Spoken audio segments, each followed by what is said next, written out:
भारत माता की जय। वंदे मातरम वंदे मातरम वंदे मातरम जय श्रीराम जय శ్రీరామ్. ఈరోజు మనం పెద్ద దేవుడిగా పిలుచుకునేటువంటి అగస్త్యేశ్వర స్వామి గుడిలో పెడంలో ఉన్నాం. ఇలా చాలాసార్లు నేను వచ్చాను, చాలా సంతోషం. ఇప్పుడు కూడా కార్తీక మాసంలో స్వామి దర్శనం చేయడం చాలా ఆనందకరం. మన దేవాలయాలు మన దేశానికి, మన ధర్మానికి, మన సంస్కృతికి, మన సాంప్రదాయానికి పట్టుకొమ్మలు. వీటిని కాపాడుకోవాల్సిన బాధ్యత మనకుంది. ముఖ్యంగా హిందువులు ఎవరో దీన్ని చూస్తారు, ఎవరో వచ్చి చేస్తారు అని ఏమీ అనుకోకండి. ఎవడు రాడు.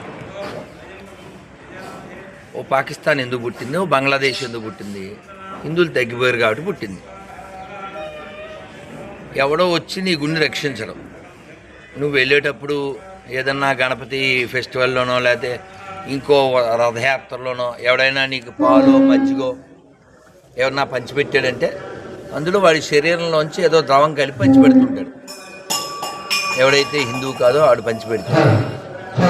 మనం తినే పదార్థంలోనే వారు కలపకూడదు కలుపుతున్నప్పుడు మనంతా వాళ్ళు కలిపి ఉంచుతారు అనేటువంటిది పచ్చాబద్ధం.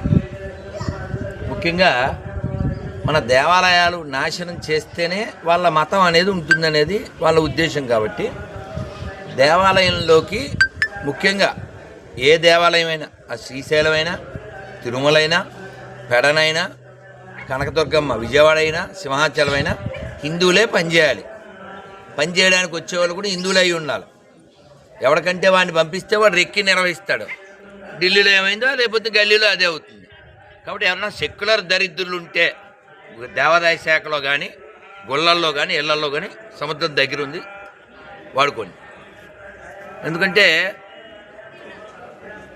మీరు ఎవరినైతే భయ్యా అనుకుంటున్నారో వాళ్ళ మతాల్లో సెక్యులరిజానికి తావు లేదు. మనకెందుకు ఆ దరిద్రం? మనం ఖచ్చితంగా గౌరవిద్దాం. ఖచ్చితంగా ఇతర మతస్థులను గౌరవిద్దాం. ఎప్పుడు?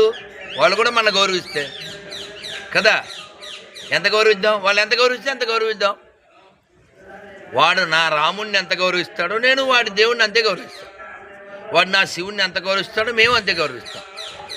కాబట్టి వారి మలమూత్రాలు తాగే దరిద్రులు ఎవరైనా ఈ గుళ్ళో ఉంటే చచ్చిపోండి ప్లీజ్.